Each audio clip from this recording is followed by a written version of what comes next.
Film की शुरुआत में हम एक लड़के को देखते हैं जिसका नाम मिताया है। वह सब स्टेशन के अंदर डरा हुआ खड़ा है, जैसे वह किसी भूल भुलैया में फंस गया हो। जब भी वह एग्जिट नंबर 8 से आगे जाने की कोशिश करता, वह घूमकर फिर उसी जगह पहुंच जाता। हर बार उसकी नजर एक आदमी पर पड़ती जो बिना कुछ बोले चुपचाप चलता रहता। डर के बावजूद मिताया ने सोचा कि वह उससे रास्ता पूछेगा, लेकिन जैसे ही वह पीछे मुड़ा, वह आदमी उसके ठीक पीछे खड़ा था और अजीब तरीके से मुस्कुरा रहा था, मानो उसने मिताया के मन की बात पढ़ ली हो। मिताया इतना डर गया कि उसने कुछ भी नहीं पूछा और आगे की तरफ दौड़ पड़ा। तभी उसकी नजर एक बोर्ड पर पड़ी जिस पर लिखा था एग्जिट 0, लेकिन उसके ऊपर लगे बोर्ड पर एग्जिट 8 लिखा था। यह देखकर वह और भी परेशान हो गया। उसने बाहर निकलने का रास्ता ढूंढने की कोशिश की, एक बार, 2 बार, यहाँ तक कि सैकड़ों बार, लेकिन हर रास्ता ऐसा लग रहा था जैसे दरवाजे सिर्फ दिखावे के लिए बने हों। वह उसी भूल भुलैया में बार बार घूमता रहा। उसने इमरजेंसी कॉल करने की भी कोशिश की, लेकिन किसी भी एग्जिट पर लगा इंटरकॉम काम नहीं कर रहा था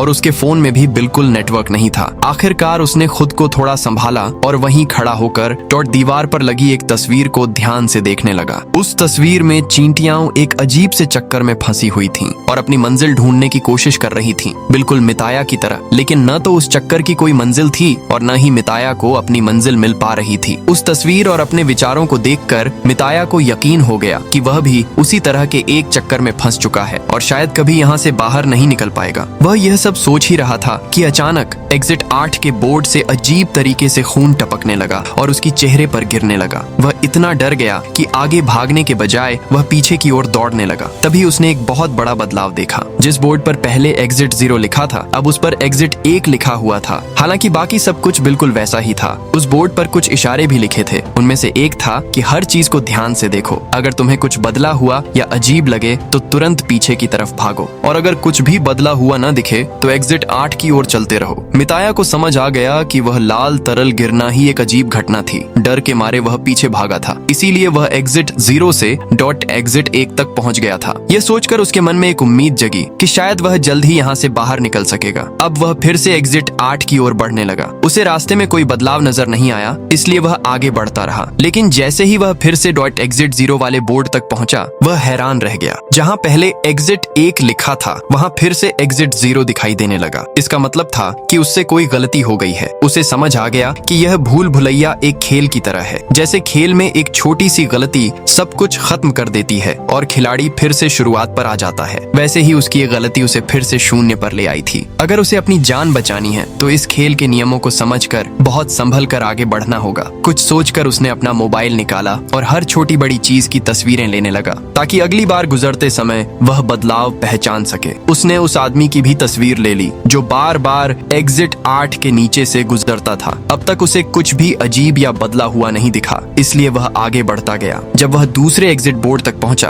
तो उस पर सच में एग्जिट 1 लिखा था। इसका मतलब उसकी सोच सही थी। पहले कुछ नहीं बदला था और वह पहला स्तर पार कर चुका था। अब दूसरे स्तर के लिए उसे फिर से उसी रास्ते से गुजरना था और किसी बदलाव को ढूंढना था। वह आगे बढ़ा और जैसे ही तस्वीरें देखकर फर्क समझने के लिए मोबाइल निकाला तो उसने देखा कि मोबाइल की सारी तस्वीरें धुंधली हो चुकी थीं। कुछ भी साफ दिखाई नहीं दे रहा था। तभी उसे समझ आया कि इस खेल को जीतने के लिए उसे सिर्फ अपने दिमाग का सहारा लेना होगा। वह यही सोच रहा था कि उसने देखा जो आदमी हमेशा एग्जिट 8 के नीचे से गुजरता था, वह अब वहीं खड़ा था। उसे तुरंत एहसास हो गया कि यही असली बदलाव है। डर के मारे वह तुरंत पीछे की ओर भागा, लेकिन डरावनी बात यह थी कि वह आदमी उसके पीछे ऐसे आने लगा जैसे वह चल भी नहीं रहा हो, फिर भी तेजी से पास आ रहा था। और जब भी मिताया पीछे मुड़कर देखता, वह आदमी उसके बिल्कुल पीछे आ चुका था। डर के मारे मिताया जमीन पर गिर पड़ा। जब वह संभल कर उठा तो उसने देखा कि वह फिर से एग्जिट 0 वाले बोर्ड के पास पहुंच चुका था, लेकिन अब उस पर एग्जिट 2 लिखा हुआ था। वह आदमी वहां नहीं था। इसका मतलब था कि वह एक और स्तर पार कर चुका है। 2 स्तर पार करने के बाद मिताया का आत्मविश्वास और बढ़ गया। अब वह पूरे ध्यान से हर चीज को याद रखने और छोटे से छोटे बदलाव को पकड़ने लगा। वह उसी भूल भुलैया में फिर से घूम रहा था कि अचानक उसे एक लॉकर के अंदर से किसी बच्चे के रोने की आवाज सुनाई दी। डरते हुए उसने लॉकर खोला और अंदर का दृश्य देखकर उसकी रूह कांप गई। वह दृश्य दिखाया नहीं गया, लेकिन मिताया डर के मारे तुरंत पीछे की ओर भागा। इस तरह उसने तीसरा स्तर भी पार कर लिया। अब एग्जिट 0 वाले बोर्ड पर एग्जिट 3 लिखा हुआ था। उसने सोचा कि अब सिर्फ 5 स्तर और बचे हैं और फिर वह इस डरावने सपने से बाहर निकल जाएगा। वह दोबारा एग्जिट 8 की ओर बढ़ा और हर चीज को और भी ध्यान से देखने लगा। इस बार उसे ऐसा महसूस हुआ जैसे कोई उसे रास्ते में देख रहा हो। जब उसने दीवार पर लगी तस्वीरों की ओर देखा तो उन तस्वीरों में मौजूद लोग अपनी आंखें घुमाकर उसी की तरफ देख रहे थे। यह समझते ही वह फिर से तेजी से पीछे की ओर भागा। आखिरकार एग्जिट बोर्ड बदल गया और उस पर एग्जिट 4 लिखा दिखाई दिया। इसका मतलब था कि वह 4 स्तर पार कर चुका था। वह बहुत खुश हो गया। आधा खेल वह जीत चुका था, लेकिन खुशी के साथ साथ उसकी घबराहट भी बढ़ रही थी, क्योंकि उसे पता था कि एक छोटी सी गलती भी उसे फिर से शून्य पर पहुंचा सकती है। वह फिर से एग्जिट 8 की तरफ चल पड़ा। वह अब भी गलियारे से गुजर ही रहा था कि अचानक उसका फोन बज उठा। उसने देखा कि कॉल उसकी गर्लफ्रेंड की थी।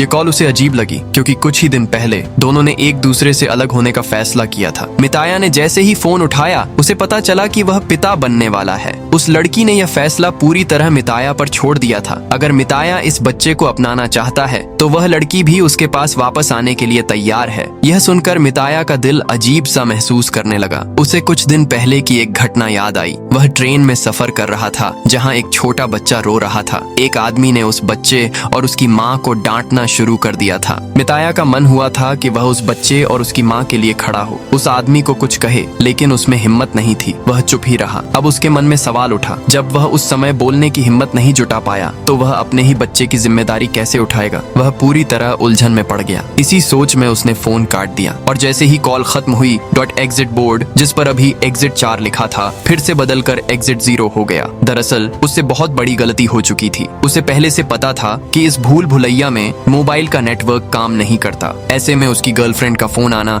सबसे बड़ा बदलाव था, लेकिन वह इस बदलाव को समझ नहीं पाया और पीछे नहीं लौटा। नतीजा ये हुआ कि जहां वह आधा खेल जीत चुका था, वहीं से वह फिर से शून्य पर आ गिरा। अब उसे पूरा खेल दोबारा शुरू करना था। यह सोचकर मिताया इतना परेशान हो गया कि वह वहीं बैठ गया और जोर जोर से चिल्लाने लगा। उसे इस भूल भुलैया को पार करना ही था, लेकिन अब उसके अंदर कोई हिम्मत या उत्साह नहीं बचा था। वह जैसे थके हुए कदमों से आगे बढ़ता रहा, पर अब उसे यहाँ कुछ भी अलग दिखाई नहीं दे रहा था। गलियारे में एक मोड़ लेते ही उसे एक बच्चा दिखा। वह घबराकर तुरंत पीछे की ओर भागा, लेकिन एग्जिट बोर्ड पर अब भी एग्जिट 0 ही लिखा था। इसका मतलब था कि वह बच्चा कोई बदलाव नहीं था। तभी पता चला कि वह बच्चा भी मिताया की तरह इस भूल भुलैया में फंसा हुआ है और बाहर निकलने की कोशिश कर रहा है। मिताया ने उस आदमी को भी देखा जो हमेशा सूट और जूते पहनकर उसके सामने से गुजरता था। अब मिताया को समझ आया कि वह आदमी भी इस जगह का हिस्सा नहीं है, बल्कि उसी की तरह यहाँ फंसा हुआ है और रास्ता ढूंढ रहा है। दिखाया गया कि वह सूट वाला आदमी और वह बच्चा मिलकर काम करते थे। उन्हें इस भूल भुलैया में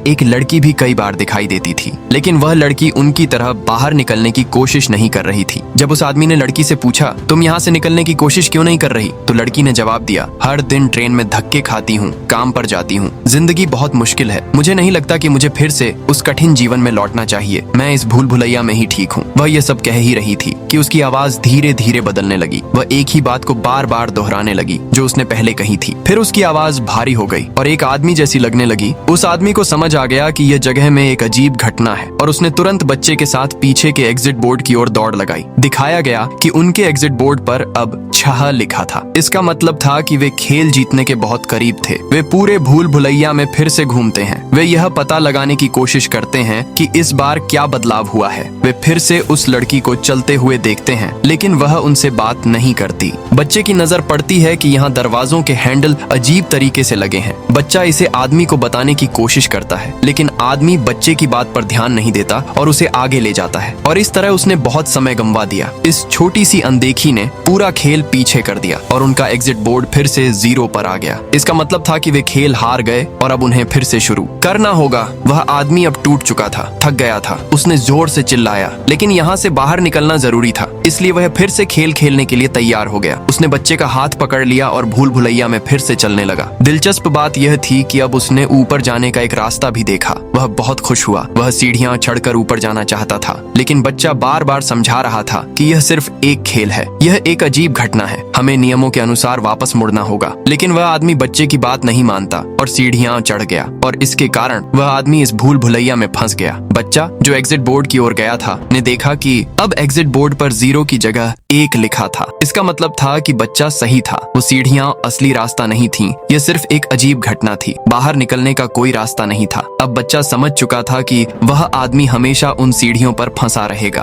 खैर, कहानी फिर मिताया पर लौटती है, जहां उसने वह बच्चा देखा। मिताया को समझ आ गया कि पहले यह बच्चा और वह आदमी टीम की तरह खेल रहे थे। तो अब जब वह बच्चा अकेला था, मिताया ने समझ लिया कि वह आदमी बच्चे को छोड़कर चला गया। मिताया को बच्चे के लिए बिल्कुल अच्छा नहीं लगा। अब वह बच्चा मिताया का दोस्त बन गया। मिताया ने तुरंत महसूस किया कि इस बच्चे की समझ बहुत तेज है, यानी यह बच्चा बहुत होशियार है और सबसे छोटे बदलाव को भी आसानी से पकड़ लेता है। बच्चे की समझ और कौशल का इस्तेमाल करके वे जल्दी ही पहले और फिर दूसरे स्तर को पार कर गए। और जब वे तीसरा स्तर पार करने के लिए भूल भुलैया में घूम रहे थे, तभी अचानक रोशनी झपकने लगी। बच्चों के रोने की आवाज के साथ साथ चूहों की अजीब आवाजें भी आने लगीं। जब मिताया ने अपने फोन की लाइट चालू की तो उसने देखा कि वह आदमी बहुत अजीब तरीके से खड़ा था। मिताया डर गया और तुरंत बच्चे का हाथ पकड़कर पीछे भागा और उसे पता चला कि उसने एक और स्तर पार कर लिया है। जो कुछ भी हुआ और जिसने दोनों को डराया, वह सब उनके लिए सिर्फ एक परीक्षा थी। वे भूल भुलैया में अगले द्वार के लिए घूमने लगे। तभी उनकी सामने एक महिला आ गई। मिताया समझ गया कि यह महिला भी यहाँ की एक अजीब घटना है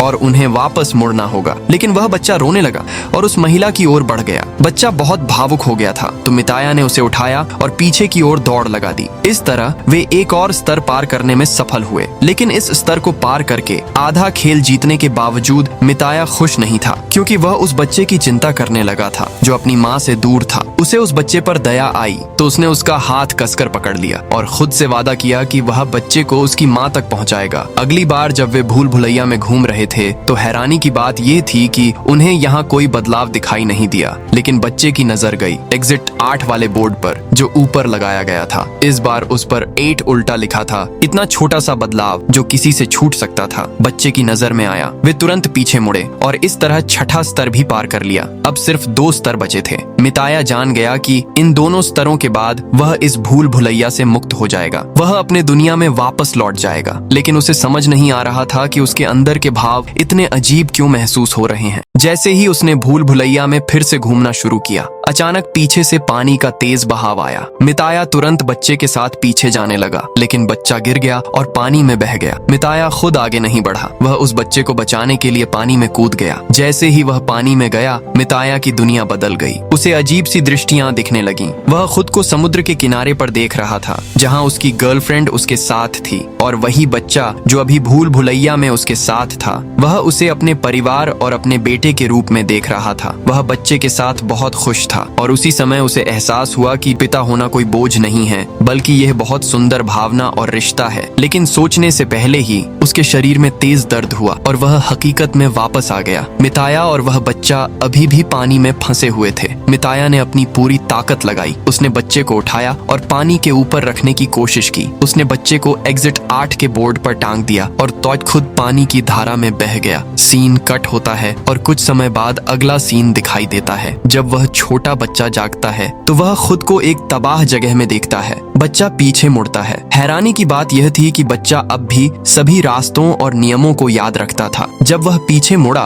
तो एग्जिट बोर्ड पर 7 लिखा दिखाई दिया, जिसका मतलब था कि उन्होंने एक और स्तर पार कर लिया। बच्चे को पता था कि अब केवल आखिरी स्तर ही बचा है जिसे उसे पार करना था, लेकिन अब मिताया उसके साथ नहीं था। दूसरी तरफ हमें दिखाया गया कि मिताया भी आखिरकार अंतिम स्तर यानी 8वें स्तर तक पहुंच चुका था। जब उसकी गर्लफ्रेंड ने कॉल उठाई, मिताया ने कहा, मैं यह जिम्मेदारी लेने के लिए तैयार हूँ। मिताया को एहसास हुआ कि वह पिता बनने के लिए तैयार है। अब मिताया मेट्रो के अंदर गया, लेकिन अजीब बात यह थी कि वह मेट्रो के अंदर सब चीजें ऐसे देख रहा था जैसे उसने इन्हें पहले भी देखा हो। थोड़ी ही देर में यहाँ एक बच्चा रोने लगता है और एक आदमी उस बच्चे और उसकी माँ को डांटने लगता है। ये वही दृश्य था जो हमने पहले मिताया के दिमाग में फिल्म की शुरुआत में देखा था। मिताया ने चारों ओर देखा। सभी लोग अजीब थे। वे अपने अपने फोन में व्यस्त थे और इसी दृश्य ने मिताया का दिल तोड़ दिया। उसने समझ लिया कि इस बार भी वह खेल के जाल में फंस गया है। उसने स्तर 6 पार करने के बाद स्तर 7 को क्लियर नहीं किया था और यह सब भी केवल एक जाल था। वह एक लूप में फंस गया था और उसने बड़ी गलती कर दी थी। अजीब घटना को देखकर वह डॉट एग्जिट बोर्ड की ओर वापस नहीं गया बल्कि आगे बढ़ता रहा और इस तरह वह फिर से उसी लूप में फंस गया जिससे वह बाहर निकलने की कोशिश कर रहा था। और बस इसी के साथ फिल्म समाप्त होती है, इस रहस्य के साथ कि क्या मिताया वास्तव में आजाद हुआ या वह अभी भी उसी भूल भुलैया में फंसा हुआ है।